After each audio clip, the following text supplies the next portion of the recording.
Make sure you get it's already recording. I think it was like 35 years ago at New Zealand.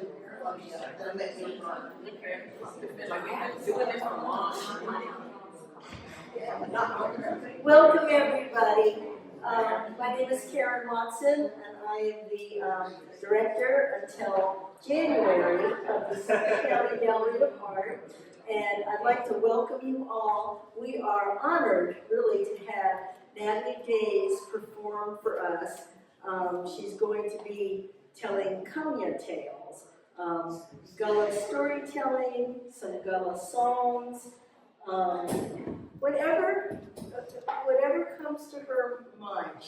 She's going to feed off our audience here. Natalie is originally from New York, upstate New York, but she has been in the Low Country for over 40 years. And that's where she met her husband, Ron, who is from St. Helena Island. And so she starred in Gullah Gullah Island along with Sarah, her daughter, and her husband, Ron. And that was just a beloved children's program. So there's some seats here and here. Come on, and there's a seat over here. So again, we're surrounded by her beautiful work. I guess when you retired from television, I mean, you've always painted? I've always painted. So, without further ado, I would like to welcome Natalie. She lights up a room. She really does. Just in the brief time that I've known her, she's just so loving and kind. Thank you, Karen.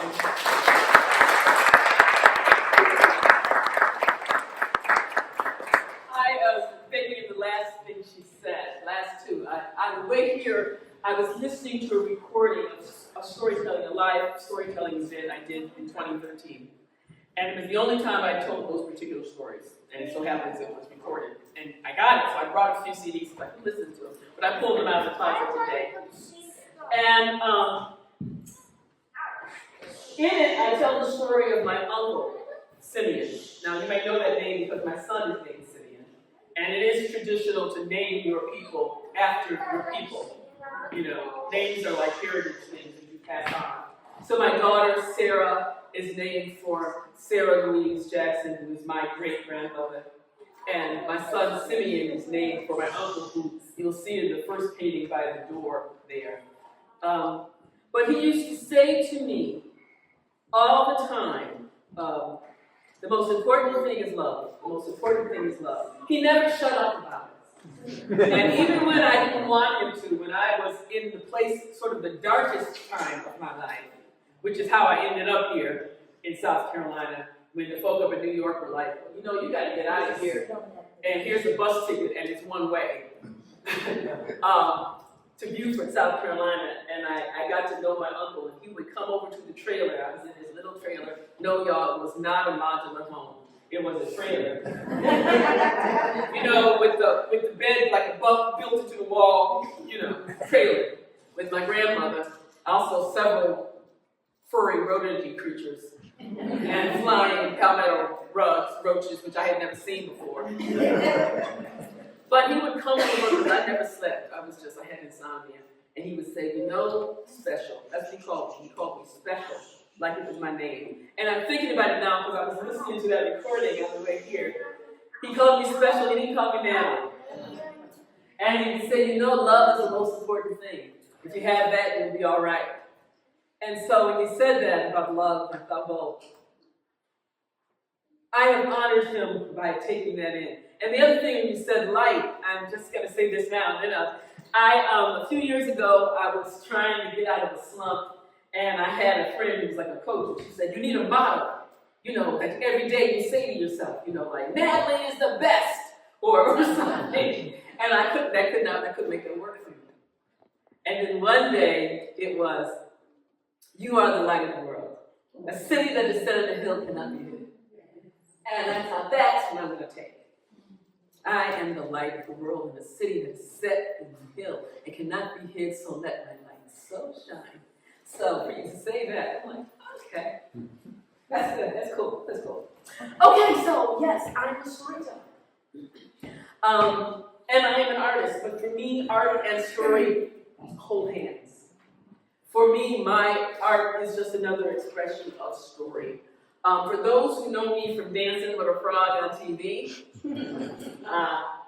the art came first for me. I was a little quiet, very, very shy kid with the pencils and the lined paper, drawing people. I'm the one sitting in church looking at the guy in the choir loft and seeing how the light is creating hollows in his cheekbones.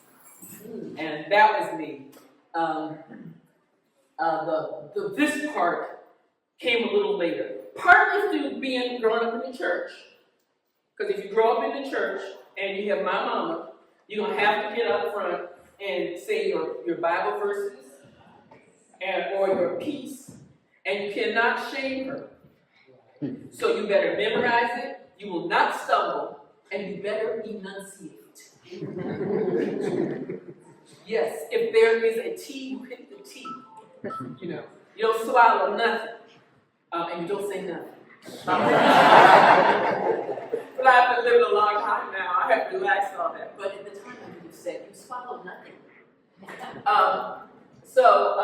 Just listening to that old recording as I was driving up here, I was just thinking about those things, the things that made me who I am. And the interesting thing that now, this is the year that I got the Social Security and the Medicare, y'all.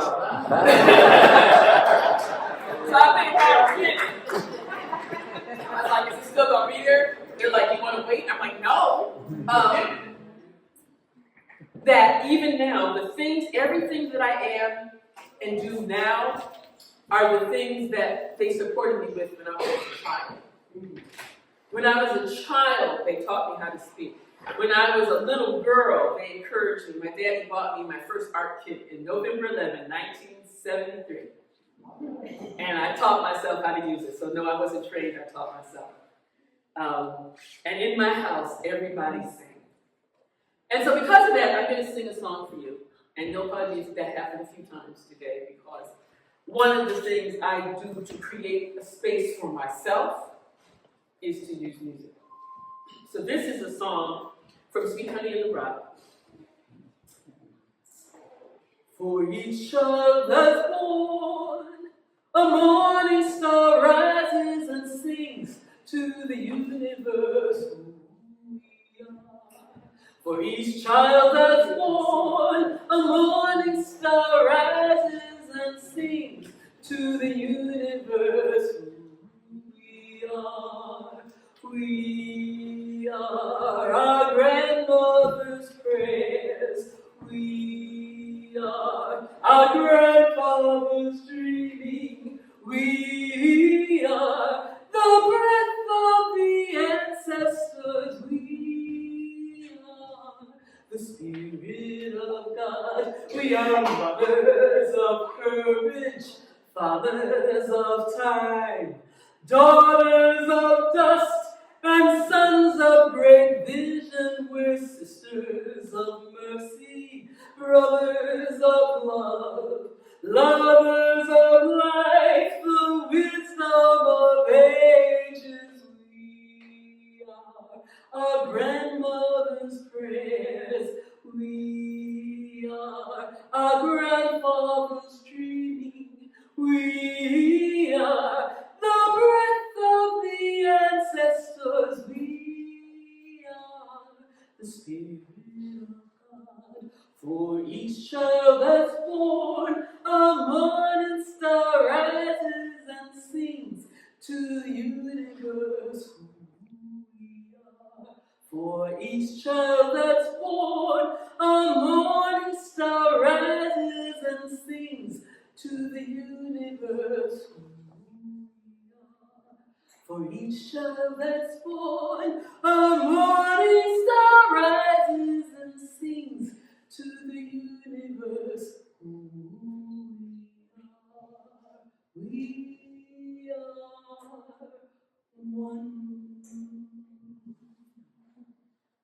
So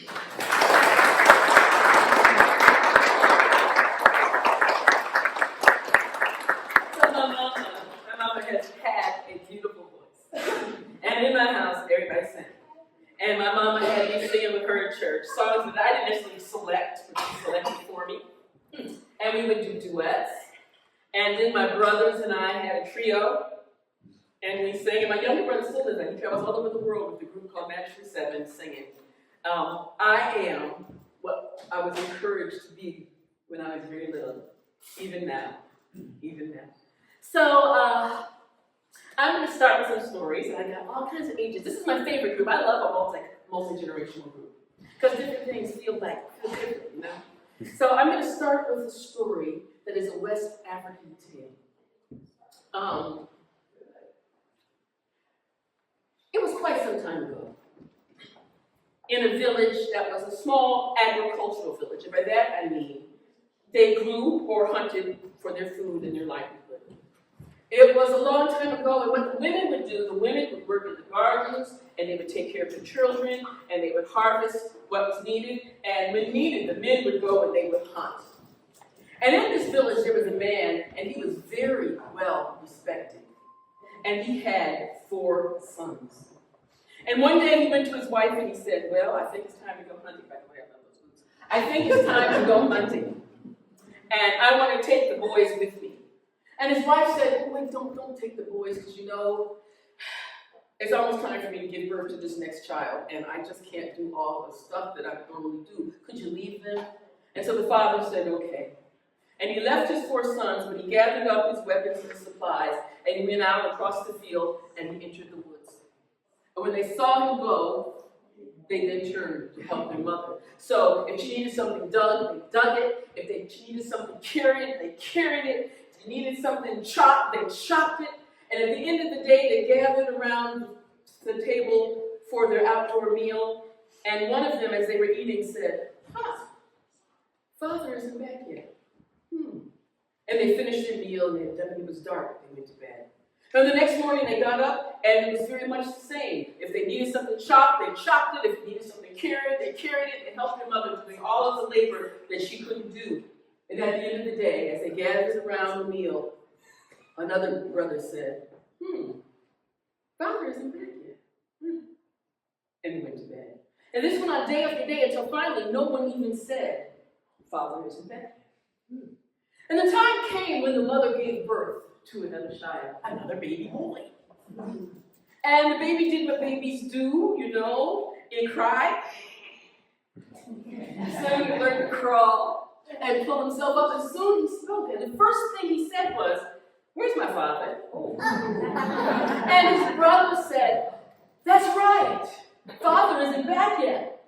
Maybe we should go and look for him. It's like a thing.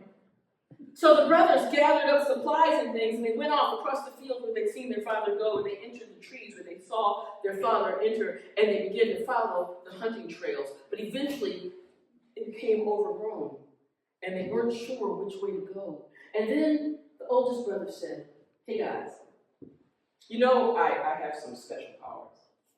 And his brother said, well, we know that, we all do. And he said, yeah, but what you might not know is that my sense of smell is so powerful. I can pick up a trail from long ago. And his brother says, you can? Well, you should do it then. So the oldest brother said, that way. And so they began to bushwhack their way through the undergrowth and overgrowth. And whenever they would get lost, he would stop and he'd go, that way. And they would bushwhack their way through until finally they came to a clearing. And in the clearing, they saw rusted weapons and scattered bones. And they said, some beast has killed our father. And they stood there in despair until the second brother said, so hey guys, you know I have some special powers. And the other said, well, yeah, we know that because we all do. And he said, yeah, but what you may not know is that I can put things together that have been torn apart. And I think I can do something here. And they said, you can? Well, you should do it then. So the second brother stood over his father's bones and he began to speak. And as he began to speak, the bones began to move, and then the skull attached to the jaw click. And the ribs began to attach to the spinal column, so it's coming click, click, click, click, click, down the arms, click, click, click, the legs, click, click, to the toes and fingers, until there was a skeleton intact, lying in the clearing. But it was a skeleton. And as they stood there over their father's skeleton, wondering what to do, the third brother said, so guys, you know, I got some special powers. And they were like, yeah, we all do. He said, but see, what you might not know is that, you know, I can sometimes put things into the containers in which they belong. And I think I can do something here. And his brother said, you can. Well, you should do something then. So he stood over his father's skeleton and began to speak. And as he began to speak, you can begin to see the muscle beginning to wrap itself around the bones, and the skin beginning to wrap itself until the father lay there on the ground. But he was still. He didn't move. And as they stood there over their father's body, the fourth brother said, so, hey guys, you know, I've got some special powers. And they were like, yeah, we all do. And he said, yeah, but you may not know that I can control breath and air, and I think I can do something like that. And they said, you can? Well, you should do it then. So he stood over his father, and he took in a deep breath, and he blew. And his father said, and took in a breath, and opened his eyes. And then he stood up, you came for me. And they wrapped him in his clothing, and they gathered his weapons, and they went back the way they came. It was much easier now because, you know, they had bushwhacked the path. And soon they came out of the woods and to the edge of the field. And the villagers who were preparing for their evening meal looked, and they said, there's 5 of them. Do you think they found their father? And some ran to get his wife, and others ran to greet them, and they all came and they met at the edge of the field with great joy and celebration and tears. And the wife had the newest child, and they were hugging and they were crying. And then he raised his hand and he said, I must say something.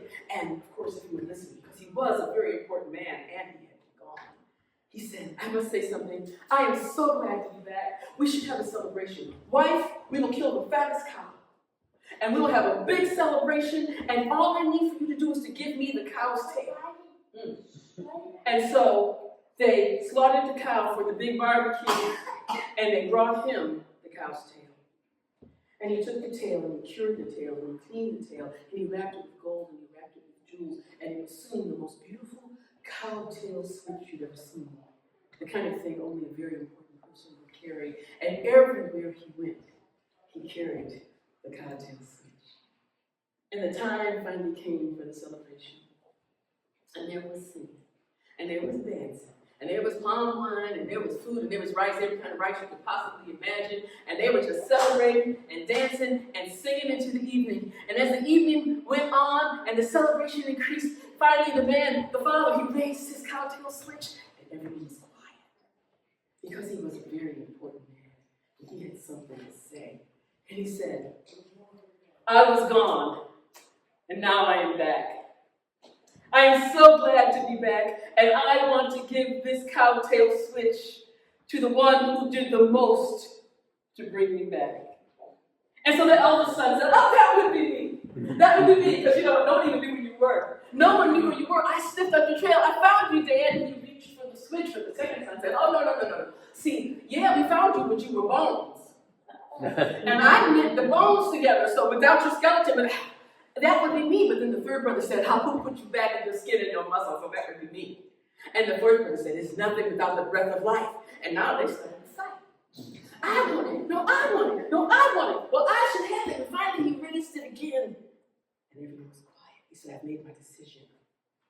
And he gave the switch to who? So baby. Because he said, one is never truly gone until one is forgotten. End of story.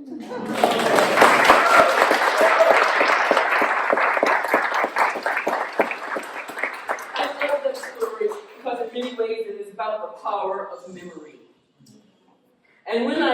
to schools, I often said to the children, everything you know about culture, regardless of who your people are, whether your people were from Africa, whether your people were from Europe, whether your people were indigenous to this continent, everything you know was stored in the memory of your ancestors. My ancestors arrived here with nothing in their hands. Not a bag, not a pocket, not a suitcase, not a pitch. Everything they brought was here and here and here. And they passed that down. And with that, we have a culture that we all interact with today. I am in a room that has been shaped by the memories of my ancestors. You are in a space that has also been shaped by the memories of your ancestors. Memory is a powerful thing. So I'm going to share some other stories. And I'm trying to figure out the best way to do it. Okay. So I'm going to move around a little bit. I'm going to move around in my storytelling a little bit. I know a lot of stories, y'all, but we got to select. All right, so here's the story I'm going to tell you. Now, this is a story that has its origins in South Carolina, because it's a true story. When I moved to South Carolina some 40-odd years ago, I would like to say I was 6, but y'all know better. I was still legally adult, and I already told y'all I got that Medicare, so y'all know. I moved down, I came down on a Greyhound bus, and shortly after I came here, I met Ron from St. Helena Island. And within 6 months, he had asked me to marry him because he is a smart man. And that first year, that first Christmas, I went out to his mama's house. Now, his mama lived in a little house on St. Helena Island in the community known as Cedar Grove. You only know it's Cedar Grove if you're from there. There's no sign that says Cedar Grove. The folk from the South know that there are communities that you know by names, that there are no signs that tell you what it is. Yeah. But everybody knows that's Cedar Grove. And I remember when I first moved here, people would say, like, I said, how do I get here? And they go, you go down to where Joe used to live, and you turn by where the barn had been. I'm like, I know neither Joe nor where the barn had been. But my husband grew up in Cedar Grove. And he is the baby of 9 children. So that first Christmas, he wanted me to come and meet everybody. Now, 5 of them were sisters, so I was scared. Because he was the baby. And the baby was bringing home the girlfriend for the first time to his mama house. So I was very nervous. I brought with me a book. He said, please stop reading so I could, And also I bought knitting. It was a comfort thing. I was knitting booties all the time. Big booties for like big people, not baby booties. But I went and I met his siblings. And I was really nervous the whole time. And once again, because I was listening to that recording, I was like, I'm remembering that. And while we were there, one of the sisters said, remember when Peachy burned down the house? And then she started laughing. And they're all laughing. And, I'm like, I wonder what that's about. And it was a family tale. You know how families got stories. You know how you did something and no one will ever forget. Well, Peachy was an aunt, like a great aunt. And they would tell the story, and eventually I picked up all the details, and so now I tell the story, but y'all, I'm a storyteller, so I might have altered something. I once read a story, an article, an interview with Toni Morrison, and she says sometimes you have to invent the truth. So Peachy, who was indeed my husband's great aunt, was a hard-working woman. She worked, she followed the crops, she followed the industries. Like if it was shrimp season, she was down at the dock, heading the shrimp when the shrimp come off the boat. If it was crab season, she's picking crab. If it was tomato season, she's picking tomatoes. If it was bean season, she's picking beans. That's how folks managed and lived. And after a while, this kind of labor that she did, you could see it in her. You could see it in her hands, which were large and hard. In her feet that hurt that she wore some big men's boots. Now, Peachy, she lived back in a community known as Coffin Point. There is a sign for that. She lived in Coffin Point, and she lived there with her 2 almost grown children, Pot of Gold and Awana. Now, Pot of Gold and Awana were big enough, old enough to work, but they didn't like to do it much. Whenever Peachy would say to her son, Pot, why don't you come down to the doctor with me today? Papa said, okay, Mama, remember the time I hurt my back? I don't think I can go. And when she said to her daughter, Lorna, you'll come out to the fields with me today? Lorna would say, well, you know, I don't think so. And so Peachy would go. And she'd work from day clean, that's more, till Sunday resident, and then come home to take care of those both grown children. Now one day, well, it was tomato season. Peachy had been working in the tomato field. Any here ever picked tomatoes for money? Anybody? No? Just me? Okay. When I first arrived in South Carolina, they had me out in the tomato field. Now, if you've never done it, you may not know. And they might have machines now, I don't know. But at that time, the labor was people. And you pick the tomatoes when they're hard and green. The tomatoes are green, the vines are green, the snakes are green. And you reach in and you snap that tomato off and you put it in your bag. And you can tell the folk have been doing it for a while because you move pretty quick. Pick, snap, put it in, that's it in. And you don't even stand all the way up between because that's going to slow you down. You pick, and you can tell the people who've been doing it for a while. And you get paid by weight, not by time. How many tomatoes and how much did they weigh did you pick? I made the first day $8.40. I had been out there for hours. But this is something I learned from watching the folk who had been doing it. After a while, that little white sap, when you snap it off, begins to coat your hands. And it can begin to harden like shellac. Turn around and get hard and crusty. And the way to handle that, I learned from watching folk, was to pick another green tomato and crush it. And then scrub that shellac off your hands. And that's what Peachy had been doing that day. And at the end of the day, her back hurt.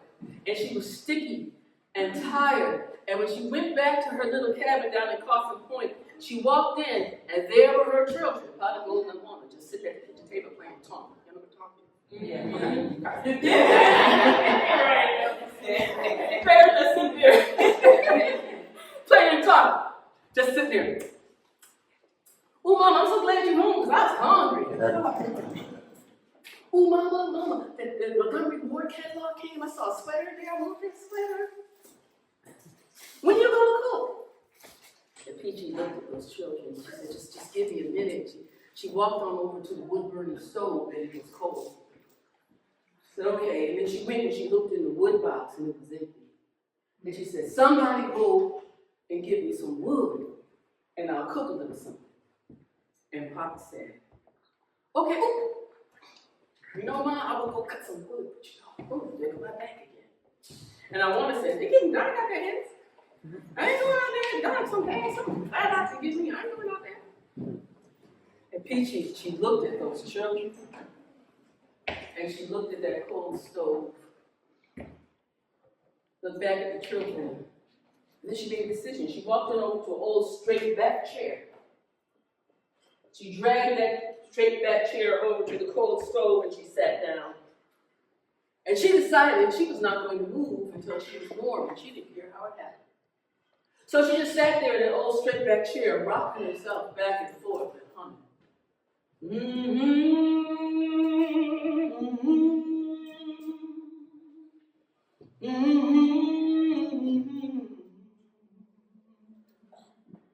Now her children did not know what to do. They'd never seen her act like this before. They said, Mama, you okay? She didn't say nothing. Just sat in that chair, rocking and humming.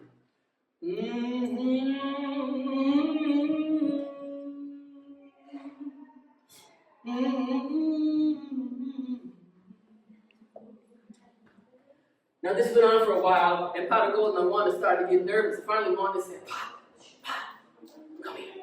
So they went on the front step, and he said, you think Mama finally gonna go and crack it? What we gonna do? What we gonna do? And they looked over toward the woods, and it was getting real dark now. She said, you gonna go get some wood? He said, no. He said, you gonna get some wood? She said, I ain't going out there. What we gonna do? And then Wanda just happened to look down.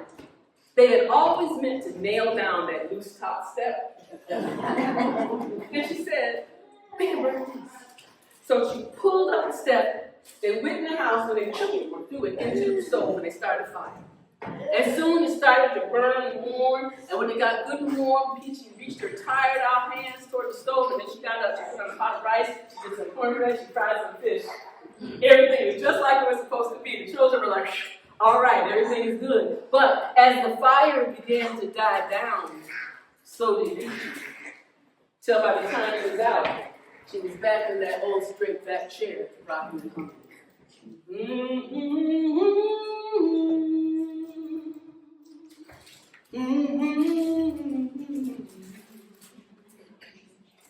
Now this went on and on with Peachy rocking and humming and humming and rocking until Pot of Gold or Awana got scared enough, hungry enough, or all the above to get up to get another piece of wood.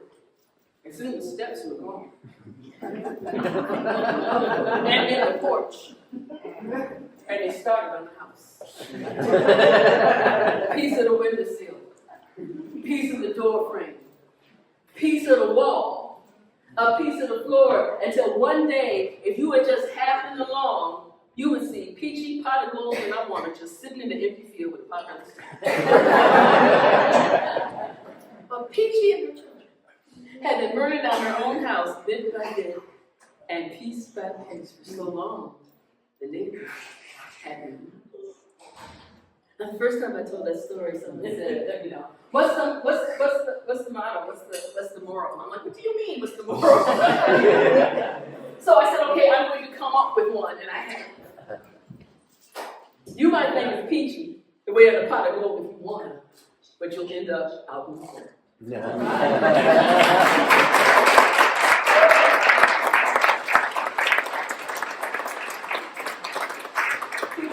That story comes from my husband's family. Peachy, like I said, she really was his great aunt, and they really did use their house for fuel.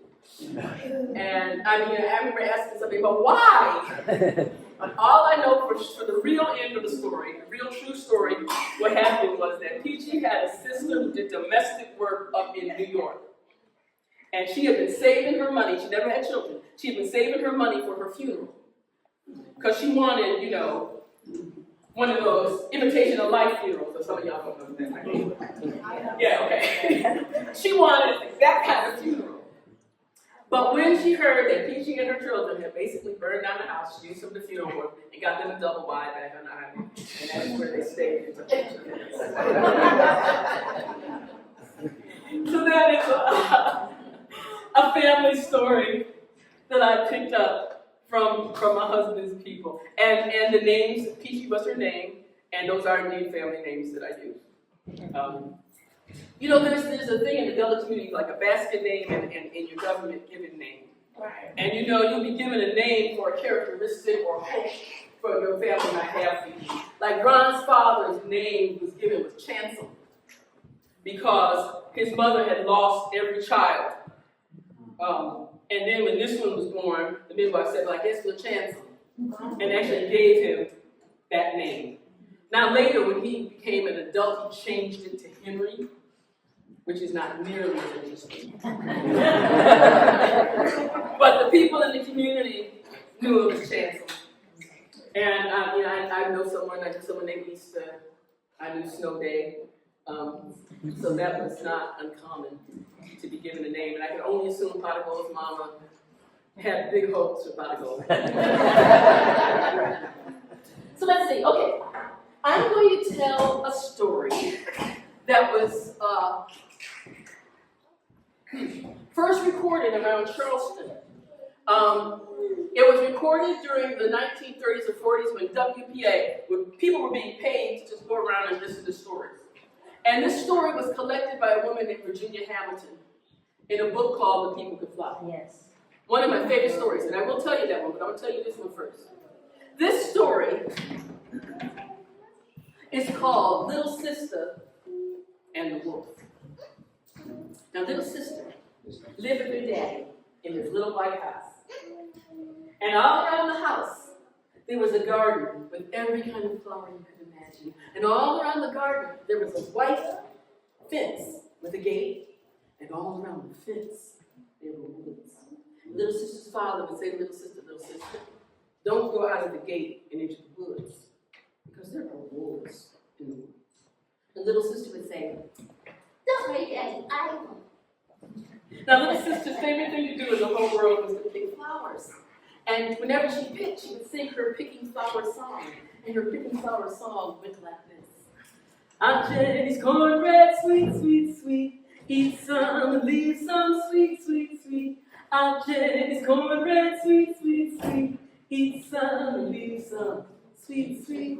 Eat some, leave some, sweet, sweet. Well, one day, little sister was out in the yard picking flowers and singing her favorite picking flower song when her daddy came out. Her daddy said, little sister, I gotta go to town. Now, you know when I go, I always come back. But remember while I'm gone, don't go out of the gate and into the woods because there are wolves in the woods. And she said, I know, I won't. So, Daddy went to town.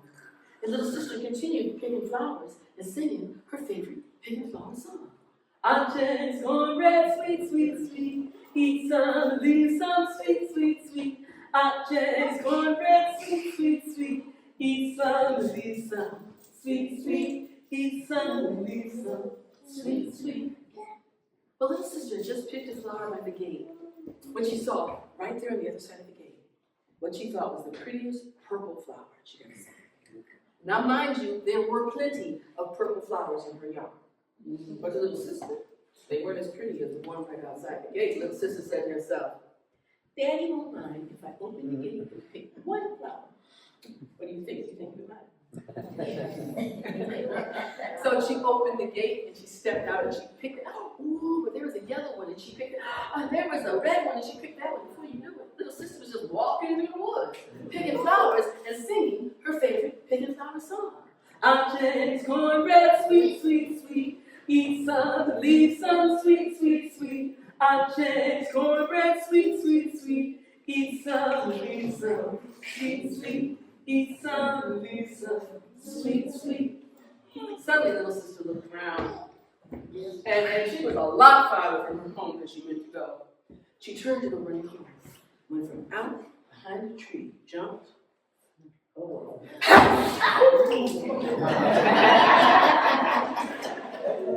Hi there, girl.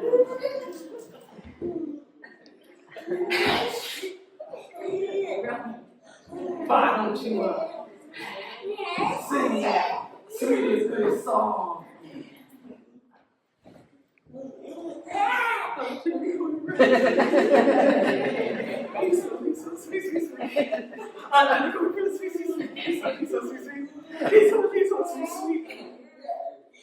And she looked, and the wolf had gone to sleep. But when she saw the wolf was sleeping, she went running as quickly, as quietly as she could towards the gate. But she heard a noise behind her. It was The wolf. Did you move?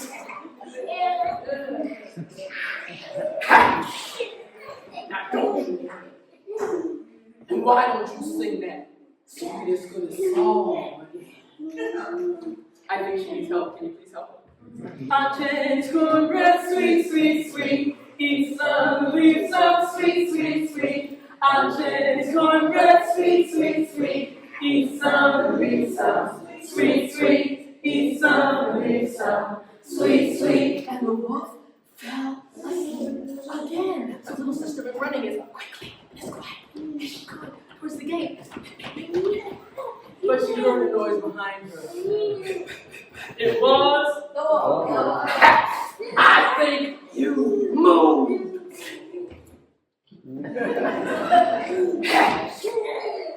Then sing that sweetest good song again. Aunt Jenny's cornbread, sweet, sweet, sweet. Eat some, leave some, sweet, sweet, sweet. Aunt Jenny's cornbread, sweet, sweet, sweet. Eat some, leave some, sweet, sweet. Eat some, leave some, sweet, sweet. And the wolf fell asleep again. So little sister went running as quickly and as quiet as she could towards the gate. But she heard a noise behind her. It was. Oh. I know you moved. No, sure, Mr. Wolf, I didn't move. You think I would have been right here picking her the same song sometime, singing something. Pass. Then sing pass me this good song. I'm Jen's cornbread, sweet, sweet, sweet. Eat some, sweet, sweet, sweet. I'm Jen's cornbread, sweet, sweet, sweet. Eat some, sweet, sweet. Eat some, sweet, sweet. And the wolf. My little sister was almost to the gate, so she was running as quickly, as quietly as she could. But she heard a noise coming. But she ran and she slammed the gate shut in the wolf's face. And she was sweet as good as sick. End of story.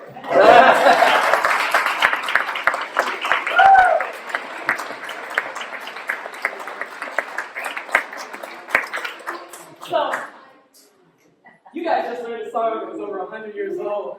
A song that had come in somebody's memory and passed down and down and down.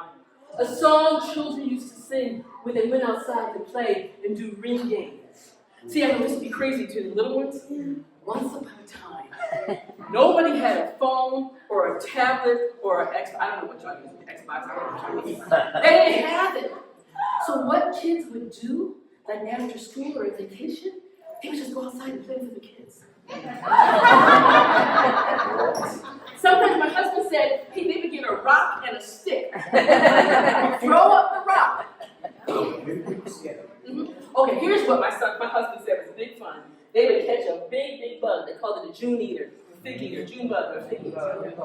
They would tie a string around the bug and then hold on to the end of the string. And the bug would be and everything like that. But another thing they did was to ring songs and hand games. Many of those hand games coming here in the memories of the ancestors hundreds of years ago. And I love doing this because I love how, one, if you don't know it, you learn it. And if you did it 30, 40, 50 years ago, you still remember. How many of you know Miss Mary Mack? Hands up. Miss Mary Mack. Oh, yeah. How many of you played it when you were in school? Okay, I need a grown up. Come on.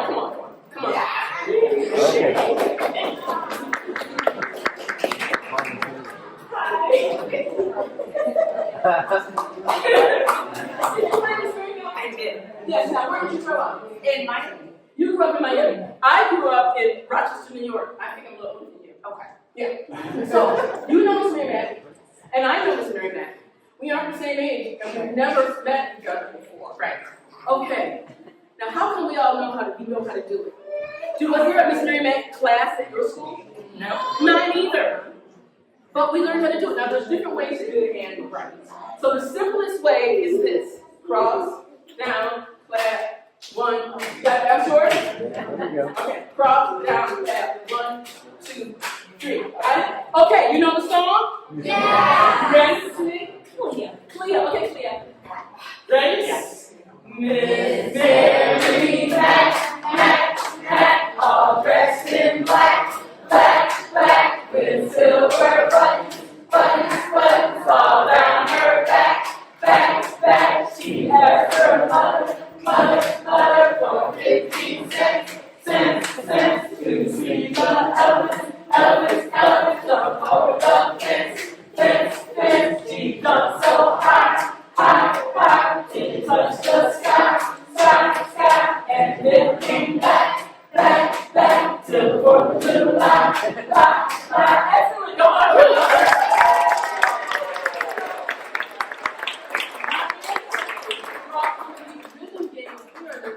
But the song didn't always go that way. My husband's mother was 102 when she died. And she went to the Penn School. And she used to sing this Mary Mack, but she sang it different. Same rhythm, different. Ready?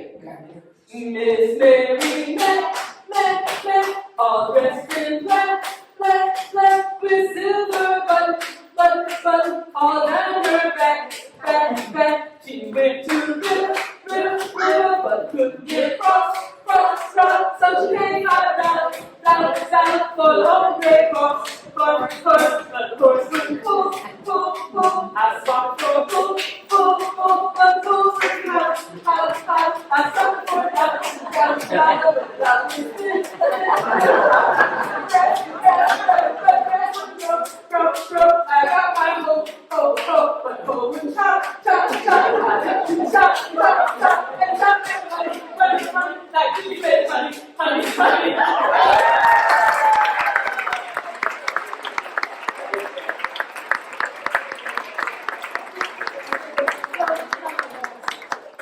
Sometimes. Oh, the pink school. Okay. I'll tell you that. I was just gonna say sometimes we would be in a circle, gotta have an even number. You would barely see our hands moving. We were going so fast. At the end of recess, red hands. I would say probably not the real rings. The pink school. So, back in 1863, when the Union soldiers made their way down around the Port Royal Sound, the first place they got a foothold during the Civil War was Port Royal Sound in Beaufort County. And so they sort of like established themselves there. Now in Beaufort County, there was an island called St. Helena Island. And that is where my husband and his people are from. And on St. Helena Island, they decided they were going to do something they called the Port Royal Experiment. What would happen if these people who had been enslaved, who had not been allowed to read or write, what would happen if we allowed them to have an education? And so they started a school named after William Penn on St. Helena Island in an initially old plantation house. And then they moved to what's now known as the Brick Baptist Church, which is also where I got married. And the school there was run by two Unitarian Universalist ladies, Laura Town and Ellen Murray. And then they got another young teacher, a young black woman from Philadelphia named Charlotte Fortin. Now Charlotte Fortin was a fourth-generation free woman. Her grandfather, great-grandfather, had fought for the British during the Revolutionary War because they were saying, you fight for us, you can be free. And he went back to England. But after there, he developed a trade as a sailmaker and came back to the States. Why? I don't know. And there in Philadelphia, he raised his family as free people. And they would have salons in their home with poets and thinkers who would gather. And Charlotte grew up there. They even sent her off to finishing school in Salem, Massachusetts. And then she came back, but here she is, this brilliant young black woman, and what is she going to do with it?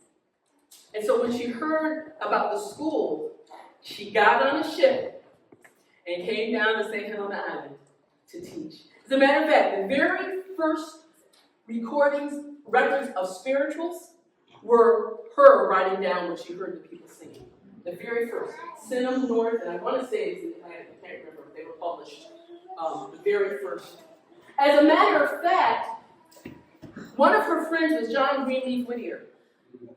And so I wasn't going to do this, but I'll do it right now just because. So when they heard that the Proclamation of Emancipation was going to be read January 1st, 1863, so they were actually, school started in 1863, she told John Greenleaf Whittier, and he wrote a song for her to teach the children to sing on Christmas Day, 1862, Christmas Day, in honor of the Emancipation. And that song is called the St. Helena Hymn. The very first date I ever went on, my husband took me to a museum at Penn Center. And when I went in, there was a big old poster board with handwritten words. And I said, what is that? He said, that's the St. Helena Hymn. And then it was just the two of us in this empty building. And it was like 8 verses. And he stood there and he sang all of them with the most beautiful voice. And I was like, I could keep him. So I'm going to just sing a couple of verses for you. First song, Christmas Day, 1863. Oh, none in all the world before were ever glad as we. We're free on Carolina's shore. We're all at home and free. The very oaks are greener clad, the water's brighter smile.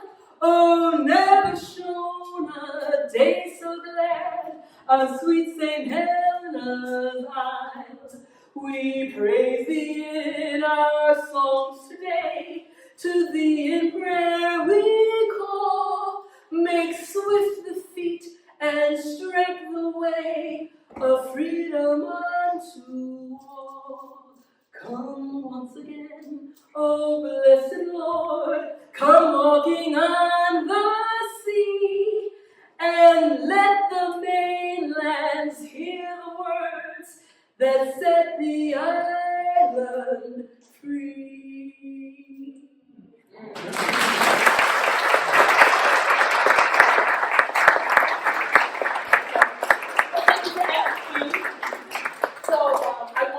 I know little people's like, oh, dang. I can tell one other story. I know lots, but I'll tell one other. And then if you have any questions for me about just about anything, just about. It can be about story, it can be about art, anything you can ask. So I started telling this story a few years ago. It wasn't because of this event, but later it seemed appropriate. Years and years ago, I was telling stories to a bunch of very little people in first grade. And I said, this is a freedom tale. And they were like, what is that? And I said, well, when, they were, at the time, they were enslaved people, and then, they were like, what's an enslaved person? What's a slave? And I said, oh, okay. So just imagine, if you could make any choices for yourself, what to wear, what to do, where to eat, where to live, where to go. And then I realized there's 6, they can't make any decisions. I had just informed a whole group of people that you're enslaved, and you're not. And I realized that while we don't necessarily understand freedom, justice is something that everyone understands. These are very small. So later, much later, I began to tell. I don't even know when the first time I told this story, but it's a story and it's about a mouse. So there was this farmer and his wife. And they had a little farm, just enough to take care of themselves. They grew enough crops to eat and to feed their livestock and to sell what they need. And they had a barn. And in the barn, they had a chicken, a pig, a cow, and a horse. And in their house, there lived a mouse. Now, the mouse loved them in the house. Because every now and then, the farmer and his wife, they'd be cooking, they would drop something, and the mouse would wake them. And sometimes, they clean up, and they make a little bit of mess for the evening, and the mouse would come out and eat it. The mouse was very happy living in the house. But what the mouse really liked, his favorite mousy day, was if the farmer would go and hitch up the horse and go into town and come back with parcels and packages, because who knows what good food. And one day, the mouse is watching, and he sees the farmer come into the yard with the horse, and he unhitches the horse, and he brings in a package, and the mouse is like, who knows what's in there? And he walked from his hiding place, and the farmer took the package, and he put it on the table, and he pulled the string, and he pushed back the paper, and inside was a mouse trap. And the mouse said, oh no, I think the farmer wants him dead. What am I going to do? What am I going to do? I don't know what to do. I don't know what to do. I got to tell somebody. And so the mouse, he ran out of the house, and he ran up and when he got to the barn, he said, the farmer has a mouse trap! The farmer has a mouse trap! And the chicken said, sounds like a hard time, mouse. And she went on about her business. And the mouse said, but the farmer has a mouse trap! And the pig said, good to know you, mouse. And continued rolling in the mud. And the mouse said, but the farmer, he has a mouse trap! And the cow said, I'm very sorry for you. And continued to eat hay. And the mouse said, but the farmer has a mouse trap. And then the mouse just didn't know what to do, so he went back up to the house and he went back into his little hiding hole. And soon the sun went down and the moon came up. And in the kitchen, in the dark, a noise was heard. Now, the farmer's wife heard it. She said, I guess we finally got rid of that pesky mouse. She didn't even bother to put on her slippers. She padded barefoot into the kitchen in the dark. And in the dark, she put her foot down on a snake. The snake had been crawling across the kitchen floor and gotten its tail caught. Well, when she stepped on the snake, she was, and of course the snake was a little upset too. So it bit her. Well, when the snake bit her, she screamed, And now the farmer heard that, he jumped up, he goes running in the kitchen, and gets lights, and there's his wife holding her foot, and her foot is bleeding, and she's been bitten by the snake. And so he gets rid of the trap, and he gets rid of the snake, and he doesn't know what to do. So he says, let's clean up your foot, and let's wrap it up, everything will be okay. And he puts her to bed. And in the morning, she's sick. And the farmer doesn't know what to do. As the day goes on, she gets sicker, and he just doesn't know what to do. So finally, he said, because when he was sick, she took care of everything. He never had to take care of a sick person. So he goes down the road to his neighbor, and he says, my wife is sick. I don't know what to do. And the neighbor said, well, I'm not sure, but last time someone was sick here, we fed them chicken soup.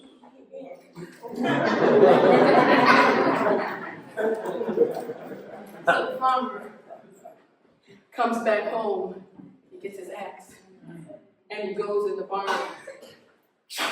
Oh, and he makes chicken soup. And his wife does not feel better, she's just sicker and sicker. And he doesn't know what to do. And you know what can happen in the community? If somebody's sick, folks start to come to the house to sit with you.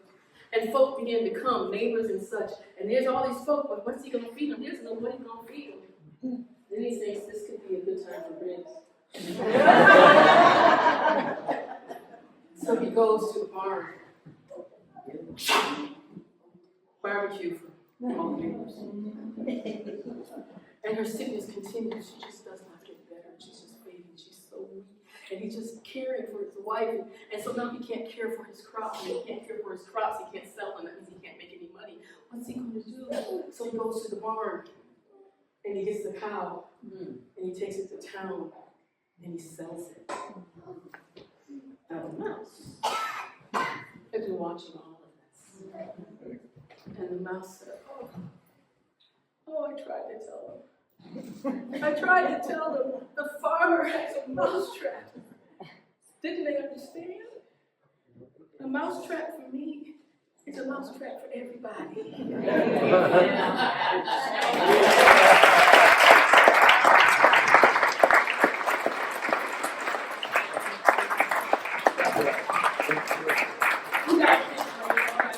If I had smaller feet, I would fight you for those boots. Dog women, I never fight.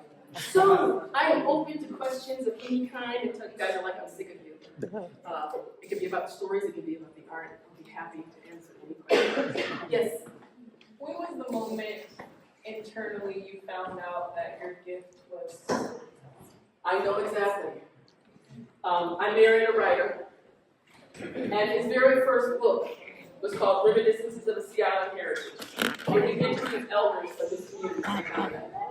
And then he decided one day, oh, let's make this into a performance. This was his idea. And then he said, okay, I'll tell these stories and you tell this story.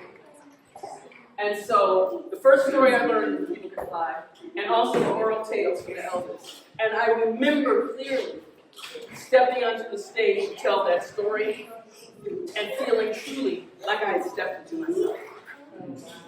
That's been 40 years. Yeah. Any other questions? Yes, ma'am. Yes, please. How you doing, girl? Okay, wait a second. I'll do hers and then yours. Yes, ma'am. This is about the story. The true story that was the song publicly performed after they finished practicing? You're talking about, yes, with St. Helen and him. It was publicly performed at the Brick Baptist Church on Christmas Day, 1862. The first time it was ever public, the children's choir sang it. And many people have sung it since. Yes, good question. Yes, sweetheart. I'm not still doing Gullah Gullah Island, but it lives on forever, probably up here in Mount Plus. Yeah. Anything else? Yes, sir. Hey, Natalie. So what invigorates you most? What did you get out of storytelling? What are you getting more out of this? Okay, yeah, let me tell you, but this is completely selfish. Community. Here's what happens. You get a lot of folks, particularly when you get a multi-generational group of people in a room, and you begin to share stories. And people recognize their truths in some of those stories. And they nod because they remember something. And they feed that back to you. I love that. I think story creates community. And I am sort of driven by that, by community. By us looking and saying, yes, me too. Yes, I understand. Yes, this is how we reflect each other. I am very much driven by that. So one comment on something. So that's not selfish, That's right. It feels so good to me. Really, if I was up here suffering, I wouldn't do it. I don't suffer for fun. Just I have a question. In today's society, so many students, so many young people are on the tablet. They have AirPods. They're so technology driven. How can we get the youth interested in stories? How can we make stories come alive for them? well, TikTok is just a storytelling platform. Though it can also be you got to be careful, and a lot of that stuff's not real. But you know what's funny to me? I can go into a middle school, and you know middle school students, man. You go in and you're like, I don't know, you tell stories, and you're like, yeah. And then you start telling a story. And there's an energy to a story. And at first they're like pretending, and they're checking to see if anybody else is seeing it, if they're looking. But you can tell the moment that they're caught by the story. And so hopefully, I don't think there will ever be a time when doing this, people in a room breathing together. You know, so I said breathing together. I heard something the other day. Someone said, we're breathing the breath of dinosaurs. And I was like, we're all breathing the same breath here. We have become a community in this room. Today, we are a community right here. And when you are part of a community, even when you leave it, you are changed by having been a part of it. So, I'm not down. Listen, y'all, I did some TikTok videos just cause, and then it got picked up. And then hundreds of thousands of people watched it, and it scared me, and I cut it out. That scared me, because I don't know what to do with that. But I know what to do in here. Yeah. Because I can play games with you. Yeah. I will just say, it's not necessarily a question, but I absolutely love your TikTok video. Okay. There's nothing for you to do with it. Those of us that adore you receive it very well and look forward to it, and it's just a very beautiful and bright part of the interwebs that can often be very daunting. So yes, my son said, "Mom, let's do it again." yeah. You called it ring games? Ring sings. Okay, ring sings. Yeah. I thought that was multicultural. It can be, but I'm just saying some of those rhythms are Okay, West African okay. rhythms. But yeah, people have done that, through time. Ring around the rosy. Yeah. But some of them, particularly some of the hand games, those rhythms have their origin. Came here in the memory of particular some ancestors, but there are other songs that have come here in the memory of other ancestors. Do you speak the Gullah language? Okay, so I can speak Gullah. When I first moved here, I had to develop an ear. My husband can speak Gullah, he switches, my children can. And after I've been here for 40 years, I find I can do it too. I'll see here the thing. There's some rules. There are some rules. I worked with the linguists who translated the New Testament into Gullah. We worked with them a long time ago. And so there were linguists. There were American linguists. There were Sierra Leonean linguists. And then you know how a language changes regionally. So what you might say out St. Helena, not what you're going to say in Sumter, not what you're going to say in Charleston. So here are some basic rules, and I'll go over them real quick, are kind of universal to this particular Creole language. So, okay, I'll back up real quick. Gullah Geechee is a Creole language. That means it is a language composed of other languages, initially as a means of conducting trade. So, imagine you're in West Africa speaking many, many, many West African languages. Imagine that you're all gathered together in a space and you can't speak to everyone, but you're hearing me and I'm speaking English and I'm running the show. Okay? Now, you need to understand me for your survival. And so you pick up when I'm speaking. And you begin to shape it, though, with your tongue and words from your own language. And so you develop what linguists call a pidgin or trade language. This is a language to communicate in. It's a survival language. Now imagine that I take you out of here, and I take you to another continent, and you never go home again. And the language you all have in common now is the trade or pidgin language that you created. That becomes the Creole language. And that's what Gullah is. And it continues to evolve. And so I can speak it some. I can. I grew up with Pig Latin. Yeah. Would that be something? Well, Pig Latin was more of a pretend kind of name. You remember you drop this and you add that. I don't know how the origin of Pig Latin, Okay. but a pidgin language is different. Okay. A pidgin is a survival and trade language. I know you say you're from Rochester, New York, and I know you say Charleston is different from you. Okay, you're going to say in Charleston, come to me, I've been here. Comeyah ain't like Benya. Yeah, so Comeyah, I call it Comeyah. That's Comeyah. I Comeyah from somewhere else. I came here. I'm not Benya. I haven't been here. My husband's not Benya. I'm a Comeyah. Yes, ma'am. With the New Testament, I can read it. My sister's like, do you understand what you're reading? Yeah, I understand it. But we were at the St. Helena's Island, where I bought the Bible from.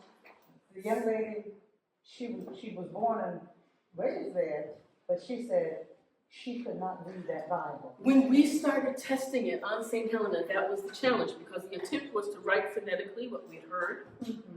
And so many people who, let's say, learned to read English found reading the pidgin. Now, so for you, you didn't speak it, so you were able to phonetically sound out the words. Exactly. But it threw a lot of native Gullah speakers off, this phonetic, because it wasn't a written language. So it was like, how are we going to document this language? So when we were testing it, it was like, oh, younger children could read it fluently, who moved between Gullah and English all the time. Older Gullah speakers could not. And another point, my dad was from St. Stephen, so some of his pronunciation was that Gullah? So some of the rules, like the TH, the hard TH, is a D sound. The soft TH is like a T sound. Thank you, instead of thank you. I think about that thing. Hard would be a D. This, that. The V in the middle of the word is generally what linguists call a fricative V. You don't cross the river, you go river. STR, it doesn't matter if a Gullah speaker is seeing the STR right there, they're going to say SKR. Street. I cross the street, you go over the river.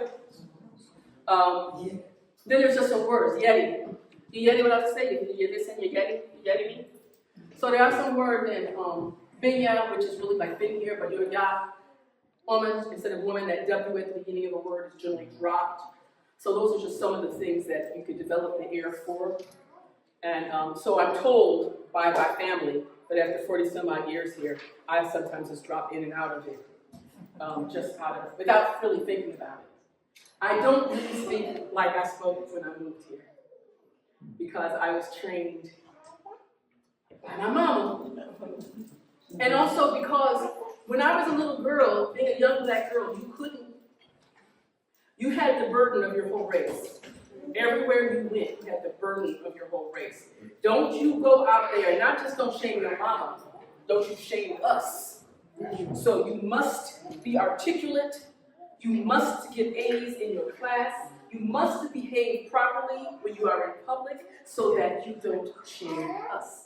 And so you can cut somebody on my consonants as I was growing up. And don't let me talk about black educators. Because those black educators who I came up under, they knew every consonant and they made sure they hit it. Because that was the efforts for us. So, I don't talk like that now because, I don't want to work hard. But at the time, it was my norm. But I've been living a very long time. I can pretty much talk the different way I want. Do your kids listen? Oh, my kids are storytellers. My son is currently writing a television series. He loves writing. My daughter's book, y'all need to get the book. Sankofa shadow work. She's a historian, but she's also fascinated with traditional African religion. She's also fascinated. She has started her study on resistance, Black women, Gullah Gullah women's resistance during, and that led her down a lovely rabbit hole. As a matter of fact, this painting comes from a story in her book. She wrote a story about a place that was safe, that women could go to. It didn't matter what time it was. You could enter that space from any time, anywhere. And so when she wrote about that, I created this painting. And in this particular painting is my daughter who dreamed it, and me. I brought Harriet Tubman because she used to be like this. Sandra Bland, Breonna Taylor, other people. Wow, wouldn't it be wonderful to have a safe place? A place where women could just be safe. And this around it, there are symbols. You'll see a lot of symbols in my work. Adinkra symbols, they're called. This particular symbol is for the presence and the safety and protection of God. And so you're going to see that in a few. And I actually did this during the pandemic. I was like, we just trying to survive, y'all. So this painting was inspired by one of the stories. And I'm so tickled. I said, oh, where are you singing? I painted that in 2020. Look, y'all, I keep my clothes. So yes, my children are storytellers. My children are singers. When we were pregnant, I was like, I don't care what the gender is, I'm not worried about what they look like, but please don't let them be tone deaf. So, thank you so much for all your time.